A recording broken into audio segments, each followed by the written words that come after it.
Okay, tonight's homework, Year 6, is all about percentages. And the first thing I want you to remember is that percent means out of 100. So percentages are a great way of comparing one thing to another. We can make both of the numbers be out of 100. An example would be like this. So if I wanted to compare 3/4 to 4/5, I can turn these into percentages. And the easiest way to think about this is as an equivalent fraction, but I've got to get the bottom number to be 100. So I need my denominator to become 100. So I'd need to start here by saying to myself, what's happened to 4 to become 100? And hopefully you can see that that has been multiplied by 25.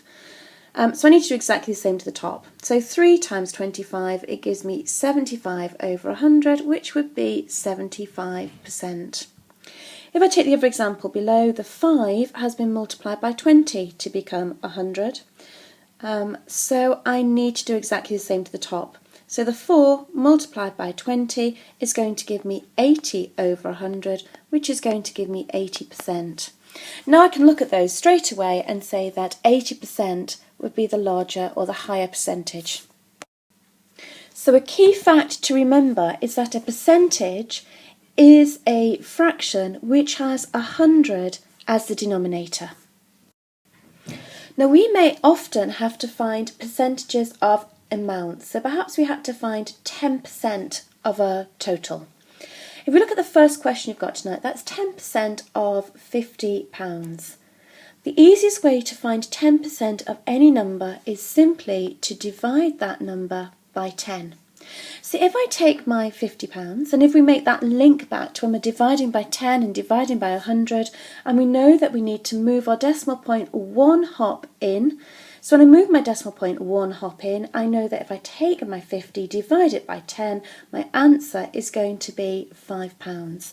So 10% of 50 is £5. Once I've found 10%, it's really easy to find other percentages. So to find 20%, I would just take my £5 and double it.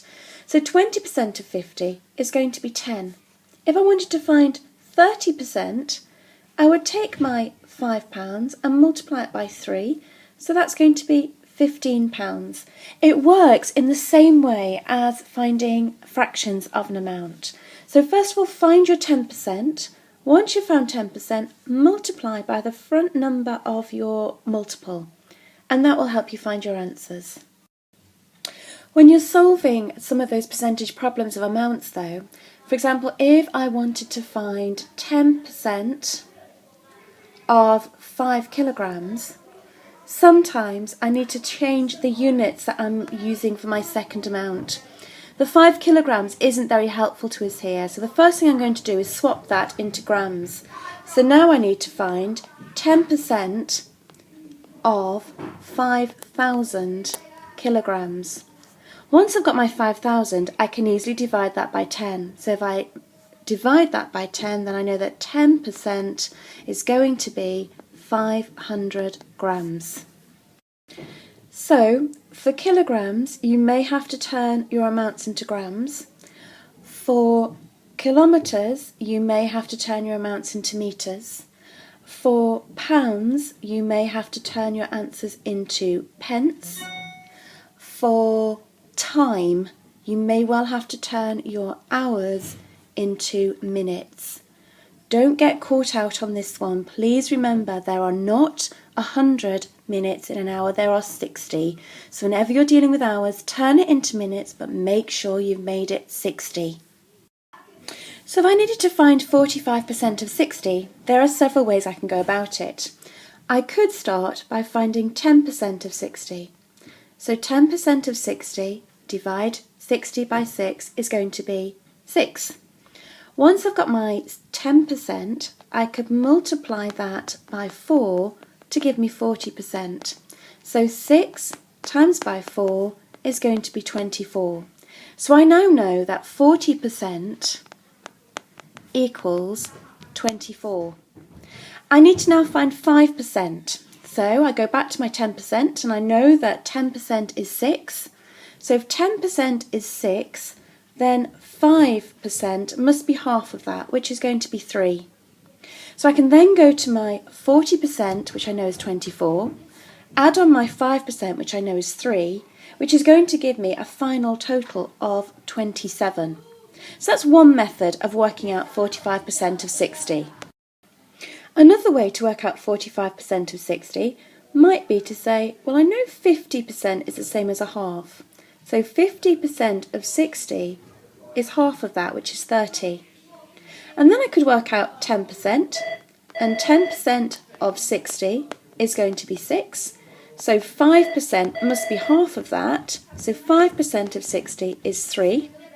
I could then go back to my 50% of 30, and I could take away 5% to give me 45.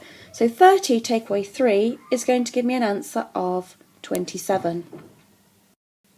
A third way to find 45% of 60 is to do it in the same way as we'd multiply fractions. So I'd start off by taking my percentage and turning it into a fraction. Remember, it needs to go over 100. I'd then multiply it by 60 and turn that into a fraction by putting it over the top of 1. Once I've got that, I can then start to cancel it down. So I can say that... So in this example, I now need to start cancelling down. Remember, it's any top number with any bottom number. So I could say that 20 goes into 100 5 times, and 20 goes into 60 3 times. I can cancel down more than that because I can now go back to my starting fraction here, and I can say that 5 goes into 5 once, and 5 goes into 45 9 times. And now I can multiply straight across the top, so 9 multiplied by 3 gives me 27, and across the bottom I've got 1 times 1, which gives me 1, so my answer is 27.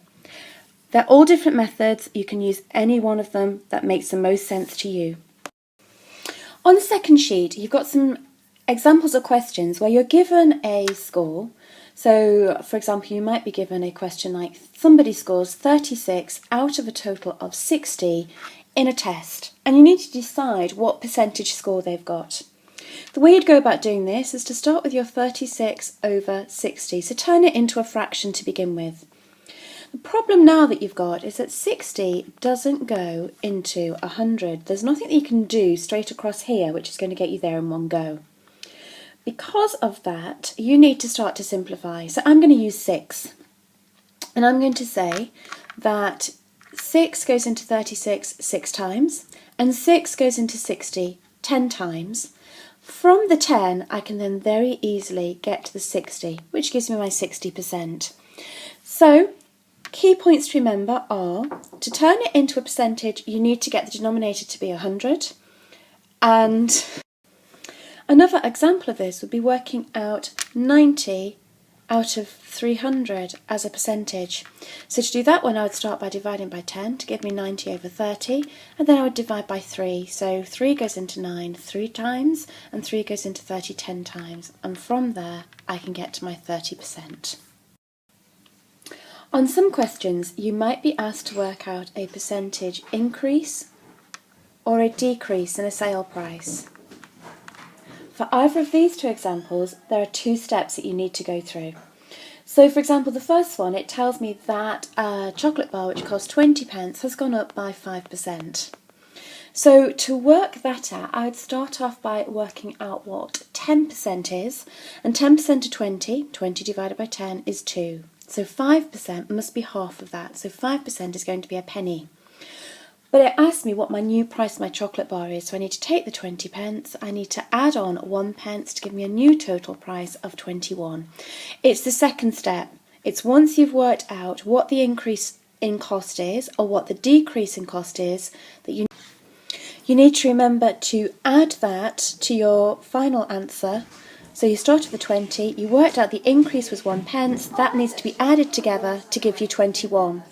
If it was a sale price, you would need to take your starting value and you'd need to take away the decrease to then give you a new price for the item.